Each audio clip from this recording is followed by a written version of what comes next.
عظیم دولت عطا فرمائی، وہ اسلام جو صرف مسجدوں میں، مدرسوں میں، خانقاہوں میں آپ کی رہنمائی نہیں کرتا، بلکہ آپ کو گھر میں کیسے رہنا ہے، آپ کو زندگی کیسے بتانی ہے، آپ کو لوگوں کے ساتھ سلوک کیسا کرنا ہے۔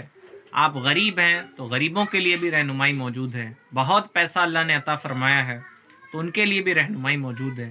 یہاں تک کہ کتنی پیاری بات ہے کہ دین اسلام نے ہمیں کنگھی کرنے تک کا طریقہ بتایا، ہمیں ناخن کیسے کاٹنا ہے یہ بھی بتایا ہے۔ لیکن افسوس ہوتا ہے کہ مسلمان اس نعمت کی قدر نہیں کرتے۔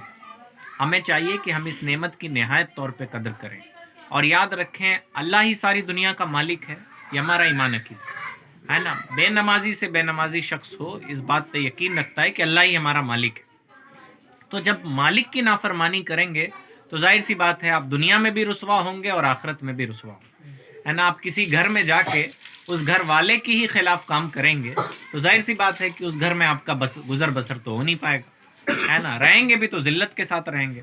تو سیدھا سادہ فنڈا ہے کہ اگر دنیا میں ہمیں عزت کے ساتھ زندگی گزارنی ہے، اگر ہم چاہتے ہیں کہ ہماری زندگیاں بہتر ہو تو ہمیں اللہ کی رضا والے کام کرنے چاہیے، ہے نا۔ ہمیں اللہ تعالیٰ نے ایمان والا بنایا ہے تو اس ایمان کی قدر کرنی چاہیے، اس ایمان کو قدر کی نگاہ سے دیکھا جانا چاہیے۔ اور قدر صرف یہ نہیں ہے کہ بیٹھ کے محفلیں کر لی، ٹھیک ہے گھر میں میلاد ہے تو تھوڑا اہتمام زیادہ کر لیا، یہ سب چیزیں ان سے پرے کی بات ہے۔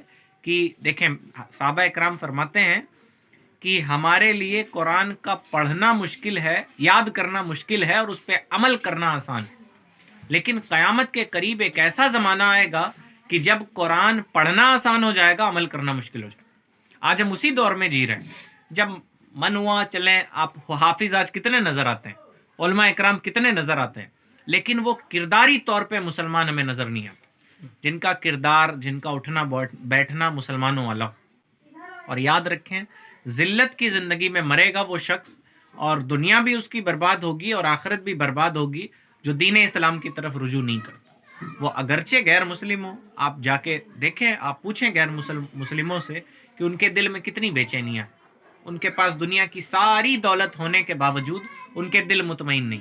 اللہ نے قرآن مجید میں فرمایا ہے، اللہ ہوشیار ہو جاؤ، سن لو، بذکر اللہ تطمئن القلوب، اللہ کے ذکر میں دلوں کا سکون ہے۔ تو ہمیں اپنے مذہب، اپنے دین کی قدر کرنی چاہیے۔ لگا لو